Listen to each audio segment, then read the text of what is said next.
If you live in Appalachia, you've probably heard a lot recently about data centers and microgrids. But these things are nothing new, so what's with all the commotion recently? Can you guarantee that we're not going to have to live like this? Well, let's get into it. A microgrid is a self-contained, often private energy grid used to power grocery stores, hospitals, college campuses, basically anything with a large power draw that needs more reliable and resilient energy than the main power grid can guarantee. By that definition, this singular solar panel could be considered a microgrid. And a data center is, speaking broadly, any physical space that houses computer systems to store, process, and distribute large amounts of data.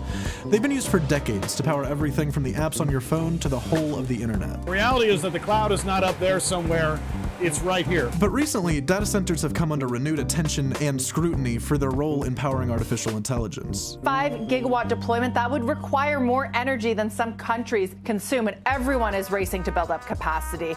As companies like Meta, Alphabet, OpenAI, and xAI race to dominate the AI market, they're creating an increasing, unsustainable demand on the nation's power grid, meaning AI companies are relying more on private microgrids to maintain the pace of expansion.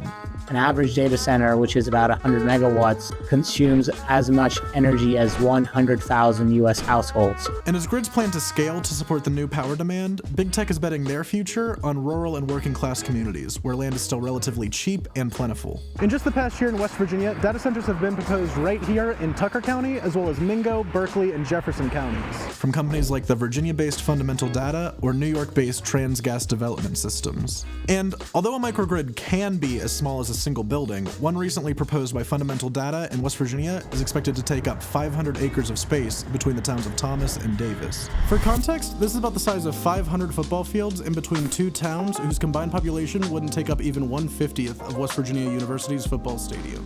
Fundamental Data earlier this year told the Wall Street Journal that this microgrid would power, quote, among the largest data center campuses in the world, spanning up to 10,000 acres if fully realized. Because microgrid power plants aren't on the public power grid, they face less regulatory and public accountability. And many states throughout Appalachia are banking on this, stripping what regulations do exist to further appeal to data centers. But vague information about long-term job creation, tax revenue, and environmental impact have left many in the region uncertain about what these new developments may mean for Appalachia in the long run.